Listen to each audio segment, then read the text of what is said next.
Hello, my name is Jason JROCK Houston, and this is being done for Rick's TV. And we got Robbie Crane here from the Black Star Riders, the bass player. Now, Robbie, congratulations on not just the new album, but the fact that you guys are celebrating 10 years together. So let's talk about that. Yeah, 10 years. What a trip. And you and Ricky are kind of two mainstays. What's that feel like? Yeah, it's a war of attrition out there. You know what I mean? The industry is, it's changed since the 70s and the 80s and everything where you were able to keep a lineup for a certain amount of time. And I think a band like Black Star Riders, we're based out of England and stuff like that. And with so many great musicians that have been in the band, it's like a family. And whenever anyone leaves, they never actually leave. They just kind of, go do their thing, and they can't, keep staying, with us for a certain amount of time. It's cool. They're always welcome back. Like, we love Damon. Jimmy DeGrosso's back for this tour. We tried to have Damon on this tour, but Damon's got, the Leonard Skinner, and he's got big, the Brother Kane and his solo stuff going on. Scott Gorham is actually coming back, although he, departed about a little over a year ago. And it's just, we're a family. We love everybody. I'm glad to hear it. I didn't know Scott was coming back. Yeah. So, he just did some December shows with us. And then we picked back up in about a week and a half. Yeah. Well, this is the album we're talking about, of course, Wrong Side of Paradise. And I tell you, it's just a really solid album. I love it from top to bottom. I mean, I think you could release any of the songs as a single and people would dig it. And like you mentioned, Black Star Riders kind of morphed from, Thin Lizzy, obviously, because you guys wanted to do new music, and you want to kind of keep it separate. And I think you did that beautifully. And that's probably why that has a lot to do with why you guys are based out of Europe, and you're so popular in Europe. Do you find that you're as equally popular here in the United States? Well, I mean, the U.S. is a whole different thing, and me being from the U.S., it's never been an issue for me. Like, the U.S. is just like where I live. So every band I've ever been in, you do U.S. releases, you do U.S. tours. But when you read like about the Beatles or the Stones or any European bands, conquering their home territory and then having aspirations of coming over to the mighty U.S., conquering the American market, I always was like, well, so what? Maiden came over here and did it, and all these other bands. But it's a real thing. It's a real, like, some European bands struggle to come over here and conquer the American market. Black Star Riders has had a few great opportunities, and it's starting to catch on. We're on our fifth record, and the response has always been fantastic, and the support has been great in America. It's just, America is a vast amount of land, and compared to Europe and the UK, and so we hope to come back over, and the support's been good here, but not as strong as the UK. UK is our primary market. This is my prediction with this new album. I think because that new album is so strong, that maybe finally it will catch on here a little more here in the US. We're hoping. Yeah. In fact, the popularity in Europe, as you said, is so great that the album, correct me if I'm wrong, it's top 5 album there, right? Yeah. Well, it debuted number 6. We started out in midweek at number 2, and had it out with Taylor Swift and a few other artists, and on the national charts, and then on the rock, we're number 1 on the rock chart. Number 1 in the rock, and which is fantastic. And I think which, for me anyways, which is really important, is to see some of the higher charting positions. Number 2, number 4, for the actual physical sales. Like, that's actually like somebody physically purchasing a CD as opposed to downloading it. It's fantastic, and our downloads we're up there in the top 10 in the downloads. It's great. It's really been a positive thing. And for us, going through what we all went through the pandemic and everything, you never know what's going to happen. You have aspirations, desires to put a record out. We had these songs and the on our schedule to put this record together and then to record it and get it out. But we took our time, and I think that was important for us. A lot of bands came out of the pandemic and just hit the ground running, which I loved. But for us, we decided just to take it back an extra year. There's so much product coming out. 21, we were like, let's just wait and see 21, 22. Let's see if we can just hold out. And it's paid off for us. I think you guys delivered the goods with such a great album, and I think it shows the quality of this album. Thank you. Yeah, and it's kind of interesting because like we were saying, this is the fifth album, so you guys are starting to really establish yourselves, and it is hard, even after five albums, you guys can come out and say, you know what, nobody's buying CDs. This is going to maybe be the last album or whatever. I dig the fact that it's all about progression. Because a lot of classic bands we grew up on, like Kiss, they're in their 50th year and getting ready to wrap things up. And love it. And Poison too got the kind of fan base where they can go out, play the greatest hits. They don't need to release a new album. That's great for those guys. But I'm all about new music. I love bands that continue putting new music out. Absolutely. I mean, we're musicians, and that's what we did when we were kids. I mean, that's the cool thing about Black Star Writers is we don't put the pressure on it financially to produce for us. It does fine for us on its own, but we wanted the quality of music and the ability to put out records. It's not exactly Genesis or Rush or anything like that, but it does have that ebb and flow in it. We've been very fortunate in the fan support.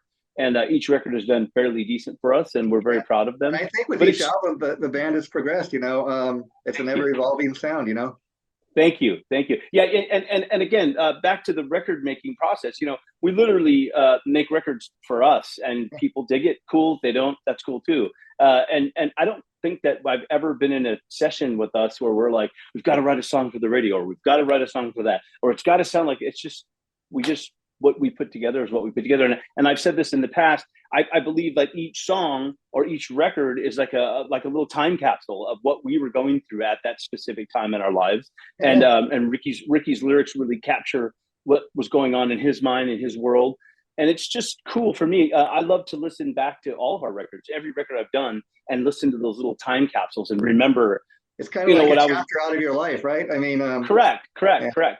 Yeah. And it's just, I don't know that I would, as a musician or as a person, would ever feel comfortable resting on the laurels of, our past, record or tour. I just, it's so exciting to me as a musician just to create. And that's what we do, you know what I mean? So it's cool. It's cool to do records. I love it.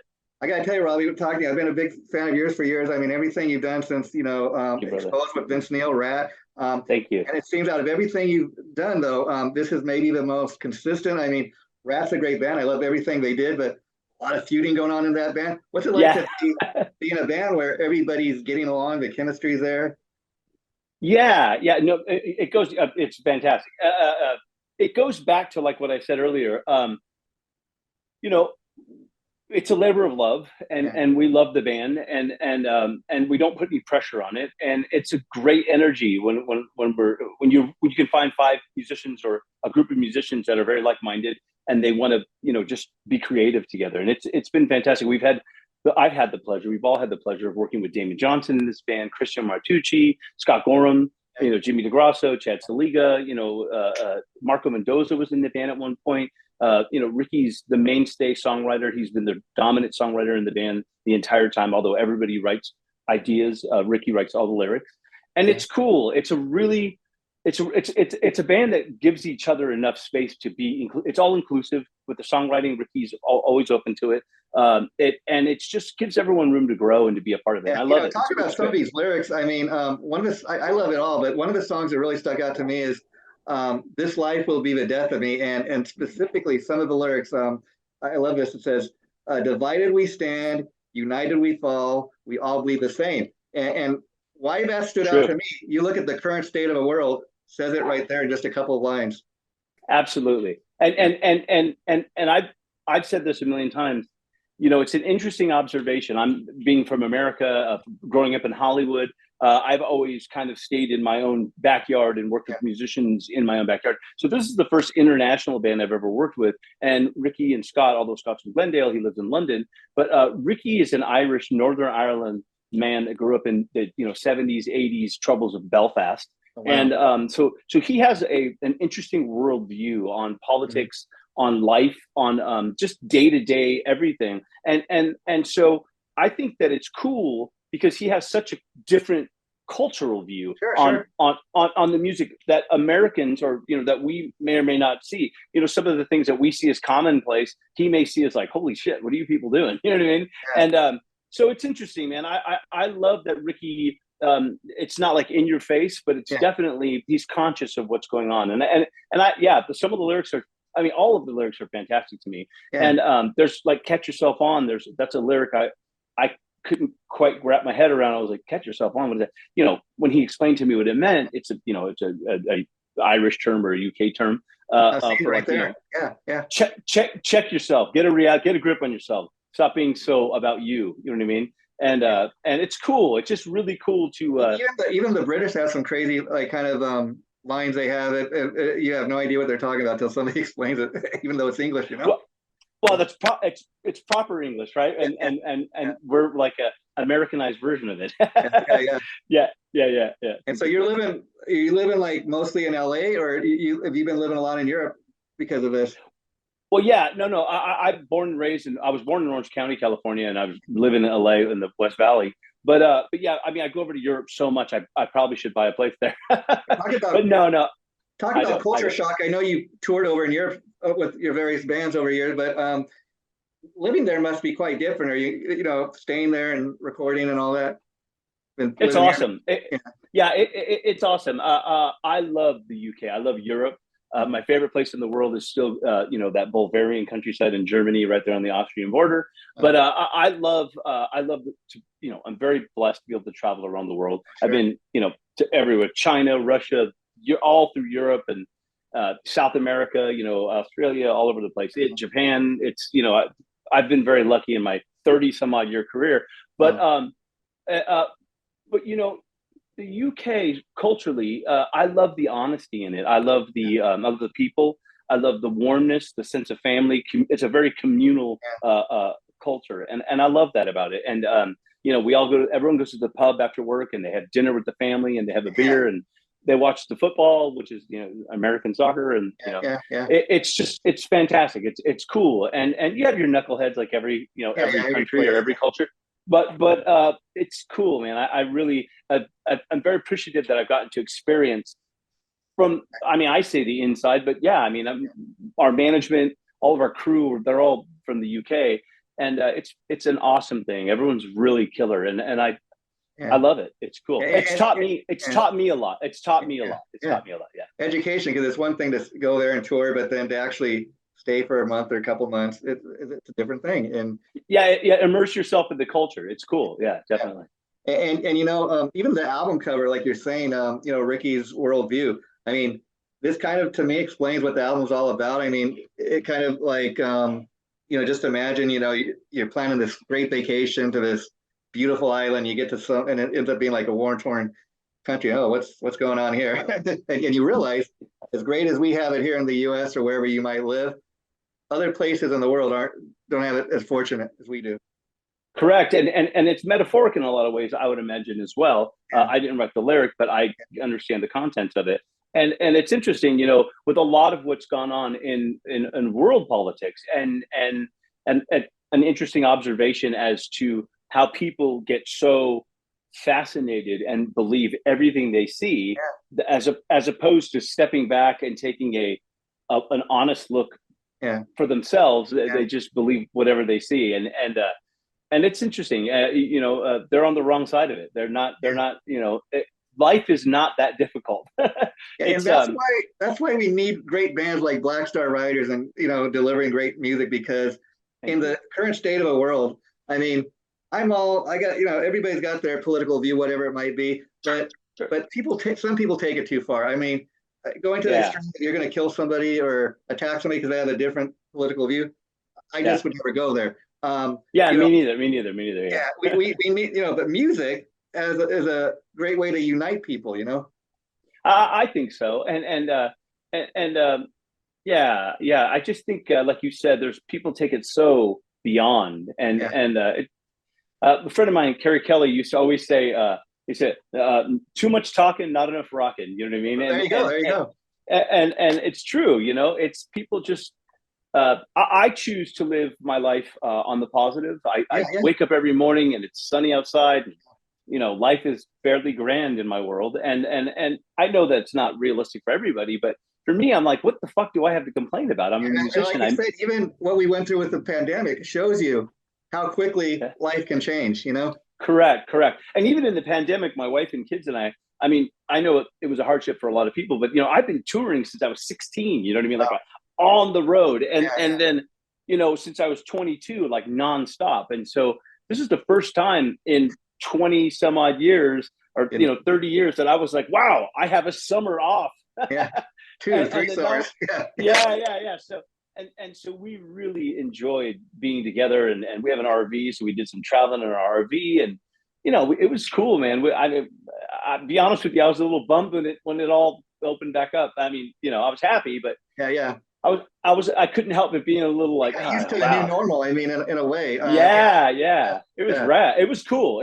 I mean, LA was a little bit more closed down than the rest of the world or the country or whatever. But for me, I didn't really change much of what I did. I went to the supermarket every couple of days. Some of the shelves were a little bit thinner than most, but I'll tell you a funny story. I started going to the supermarket just to get out of the house. That's what to do, Yeah.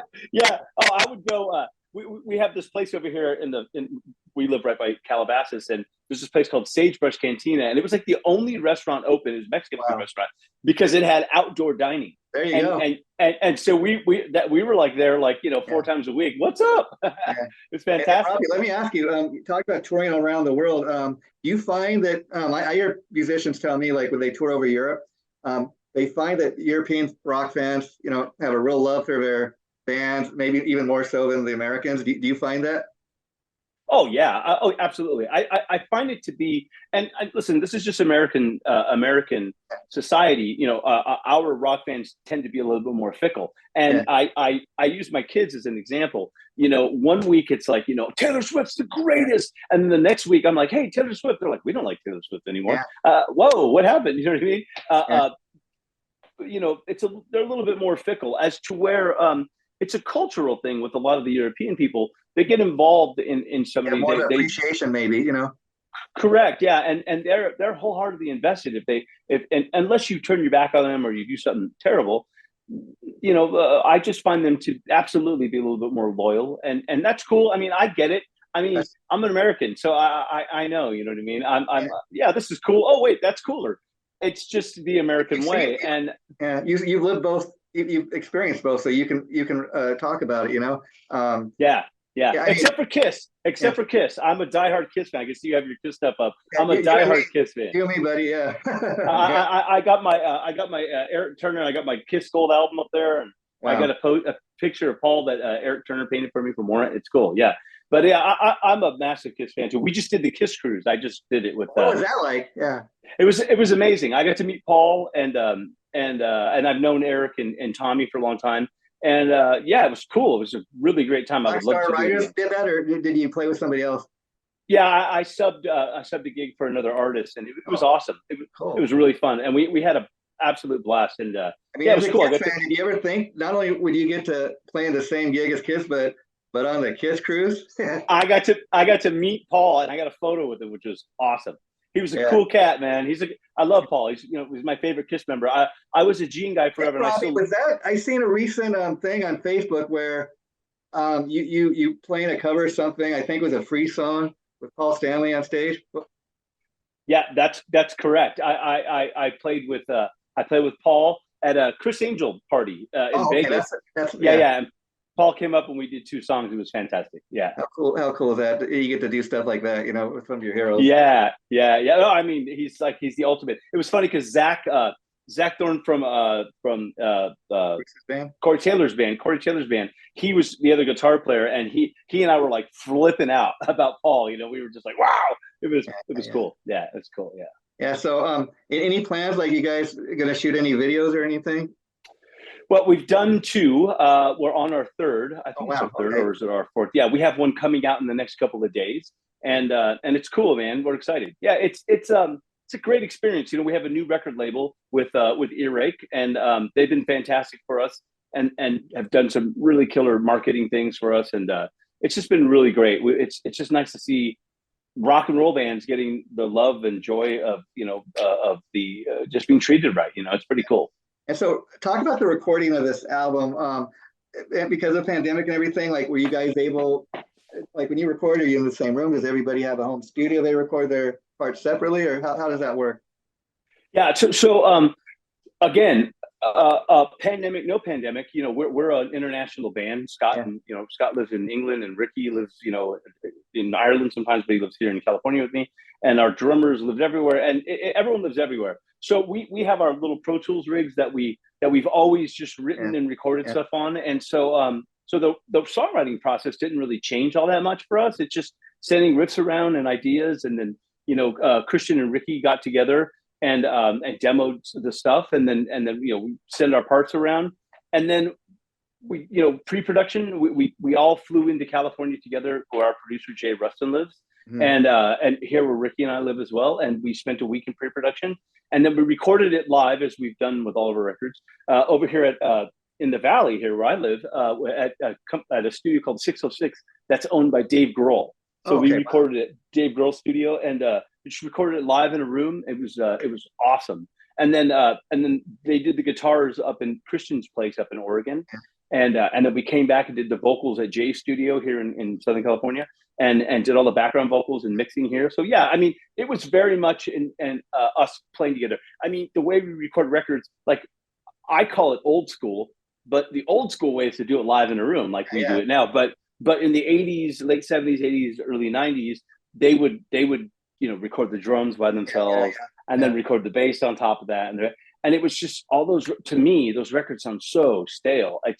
There's no excitement, there's no interaction musically. It just sounded so synthetic. Everything was so So I love that we record our records old school, live in a room, just musicians having a jam, capturing that recording, fixing a few things that need to be fixed, and move on. It's cool. What's next up for Black Star Riders? I imagine you'll be doing some touring. Are you guys starting to work out the tour dates and all that? Yeah, I leave on this coming Monday. We go to England and we rehearse for a couple of days, and then we have like a month tour of the UK. It's our 10th anniversary, so we have Scott Gorham back for these shows. Jimmy DeGrasso's back, Ricky and myself. Again, we were going to have Damon, but Damon's he wanted to do it. He's like, dude, I want to do it so bad, but he's booked with Leonard Skinner and with Brother Kane, so he was unfortunately not able to do it. So we have our new guitar player Sam Wood, who's an English guy, fantastic guy, great guitar player. We've had our eye on him for many of years, and so we have our guy Sam Wood playing the guitar with us, and it's great. We're going out and doing it's a Black Star Riders. Mike Monroe from Hanoi Rocks, I love Mike Monroe, and what's his name? Phil Campbell from Motorhead. Yeah. He has a band called was it Phil Campbell and his Bastard something? Something like that. Yeah. So it's the three of us, and we're doing dates in the UK, and we're excited, man. It's cool. It's our we did some dates in December, and it's just exciting to play Black Star Rider songs again. I mean, it's been for us since 2019 when the pandemic. This will be a headlining tour, right? Yeah. Well, I mean, yes, it's headlining for us, but it's the main act on the bill, right? yeah, we're the last band for whatever that means. But I think it's just I don't personally, and I know our band, we never look like, well, we're the headliner. We always just like, we're all doing it together, man. It's killer to see every band, whether they have a following or not, new band, old band, whatever. We love playing with everybody and having a great time. We toured in 2018 with Judas Priest in America, and it was Priest, Saxon, Black Star Riders, and they treated us like we were the headliner. I mean, they were fantastic to us. There you go. Yeah. I mean, yeah, man, you see acts like that out there, artists like that out there that are just good people, enjoying rock and roll. And how can you? You were saying all the other guys, they got other things they're involved with, So how about you, Robbie? Do you have anything on the side, or you? I do. No. I do. I work year round. I'm a musician. That's all I do. So like I've been playing with that band, the 80s rock band Warrant, for the past year and a half, and so I'm doing some touring with them this year as well. One of my buddies from when I was a kid, Jerry Dixon, their bass player, he's been taking some time off. So I just I've been doing that a lot. Yeah, that's how I did the Kiss Cruise. That's why I was on the Kiss Cruise. Yeah. Oh, that's great to hear. Wow, I wasn't aware of that. Yeah, Warren, it's amazing, that they've been able to kind of continue on without Janie. And I think part of that is he was such a great songwriter. Yeah, absolutely. Those songs mean so much to us, it's a soundtrack to so many people's lives. And that's another thing I want to comment on. Another thing I know you worked on with Janie was the Saints of the Underground. And I think, it should have got much more press than it did. I mean, that was a great album. And talk a little bit about being involved with that. I think those were great songs. Yeah, so that was a different thing at one time. That was we had this jam band, Janie. That's how I met Kerry Kelly, was through Janie Lane. In the late '90s, he introduced me to Kerry, and we had a jam band together, and it was just Janie's jam band. So it was the Kerry and a few other players and myself and Janie.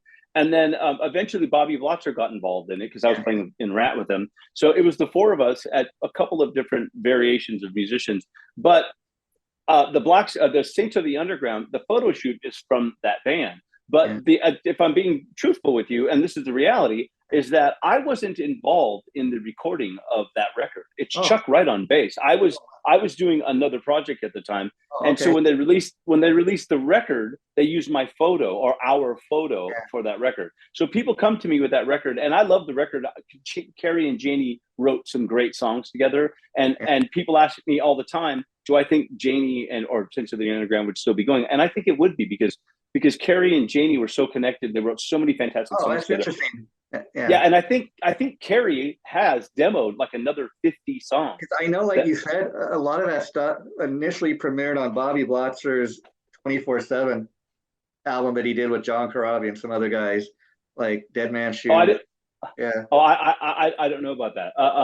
I never heard that record. I never. You go on YouTube, like type in 24/7, it might come up. Yeah, I'll see. Yeah, I know that he moved to Texas for a while, and we were in Rat together at the time, and he had a studio, and he was recording bands, and I know that that's what they did the record. I wasn't involved in the process, and interesting. And this is the funny thing, and I think it's a great record too. I love it, but when the record came out, I had no idea they were gonna have my photo on it. Wow. You know what I mean? Yeah, and somebody came up to me and was like, "Hey, man, you re-signed this?" I was like, the hell is that? Yeah, speaking of Chuck Wright, I've heard him tell the story that Quiet Riot fans come up, and they're at a gig and he goes to autograph. Oh no, we want Rudy to autograph, and he's like, well, I play on the album too, Yeah. Well, that's him on Mental Health right there. Yeah, but Rudy played on the record too. Rudy's fantastic. He's back in Quiet right now. We've been doing shows with him. I got to ask you real quick. Have you heard about a new song that they put together, Alex? Yeah. Wow. Yeah. What an amazing tribute. I mean, it takes on a totally new life, maybe than what it originally was. Yeah, I'm happy for Alex Grassi to see him. He's been, since Carlos left the band, he's been like the mainstay guitar player in that band for so long. And it's really become a really big part of his life. And I love that for Alex. He's a great guy and a great guitar player. And, I played with Carlos as well in Rat, and we did the Infestation record together. And Carlos is a fantastic guy, an amazing songwriter. I mean, Carlos is badass. I don't know if you know this, but I heard Carmine Appice do an interview recently, and supposedly Carlos Tavares is a new guitar player in his King Cobra band, and they're working on a new album. Oh, cool. So, awesome. Yeah. Yeah. Yeah, no, I think that would be great. Carlos is a great writer and great guy and a great singer. I mean, people don't really realize what a talented. I mean, they know he's talented, but like I remember playing in Rat, and he would be singing. I would be like, "Wow, dude, you can really belt." I mean, he's got a great voice, fantastic songwriter, really cool cat to work with. And I've tried. I tried to get him to Black Star Writers at one point. I called him up and asked him if he would be interested, but he was just chilling. He didn't really want to do anything at that point. So. I'm a huge Rat fan, so I kind of you're an interesting guy to talk to because you must have an interesting perspective, not just playing in the band, but the fact that like you were there when Steven was fronting the band, you were there when Jizzy was fronting the band, Corabi was in the band, but he was a rhythm guitar player. And I think again they were able to do that because those songs are just such great songs, Yeah, I mean, it was a lean time, and in hindsight, although it was fun to do at the time, we probably shouldn't have done it. 2000 to 2005 or whatever we did that. I mean, it was fun, but it was in hindsight for the legacy of Rat, it'd probably been better to just taking some time off. But I was there 96 to 2000. My first part of the tenure was Steven in the band, and we did Collage, and we did the 99 record for Collage, and it was awesome. I mean, being asked to do that by Steven, who brought me into the band, and then eventually Bob and Warren, was a great experience for me and an honor. Growing up in Hollywood, California, being a huge Rat fan, Motley Crue fan, they were our hometown bands, and it was an honor. I mean, the funny thing was I already knew all the songs because I had learned all the records as a kid. So when they were like, "Oh, we got to rehearse," I was like, "I know all the songs already." I'm like, I could play any one of your songs right now, and so it was cool. Just a fantastic experience. And in that initial tenure, 96 to 2000, everyone was in fantastic spirits. I mean, it was like everyone had some time off. The grunge thing was kind of coming down. There was a massive amount of demand for 80s rock bands, and we did some great tours and some fun times. And then some of the old demons started to creep back in, and some of the old business stuff. And then Steven, for whatever reason, left, and then we had that time off. And then he came back in 2000. And I got to give it to Steven only because, I mean, like any Rat band, I wish they were still together. But I think like a lot of people, he just kind of got to a point maybe where he's tired of all the feuding and just rather Rat live on its legacy, and go out and I agree with you. Steven's awesome. I just played with him recently. He had me sub some shows for his bass player, and he's still great and a really great guy. I love Steven, and I owe him an immense amount for getting me into Rat. But I think, and I think it's his hope as well, that the original four guys, Juan, Bobby, Steven, and Warren, can find their way back together to give it one. And that's what he's got on record as saying that he won't do it unless it's just the original four, and other guys don't want to do it. Yeah. Well, I support him in that, and I'm as a friend and a fan, I want to see it as well, and my hope is that they'll figure it out. I talk to Bob all the time. I talk to Carlos. I hope that they're able to figure it out. But and they're not getting any younger. I say that to all of them. Like, guys aren't getting any younger, man. If you're gonna do something, you should just, even if it's like 5 shows, even if it's like one show. Steven went through his cancer. Thank God he made it through. I think maybe you have a different perspective, when you go through something like that. Absolutely. And cancer is not curable. And that's what a lot of people go, "Oh yeah, Steven had cancer. Now he's fine." I'm like, I don't know that. I've never talked to him about it, but cancer is not curable. He might be in remission, but my point of saying that is that I hope that all the other guys can take that into consideration. Like, okay, you could be mad about, whatever, you drink my beer, or, listen, no one slept with anyone's wife. No one ripped anyone off. No, you know what I mean? It's in my opinion, it's just an observation from somebody that may have been around a few, behind the scenes arguments. It's just small, petty stuff that everyone should just be, grow up and just be like, who cares? Like, who cares? We'll end on this, Rob. We'll end the interview on this, which is a positive note.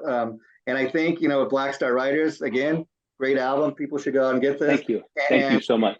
After having experienced something like that, now you're around a bunch of, a more positive experience. Everybody's getting along. That's what's important.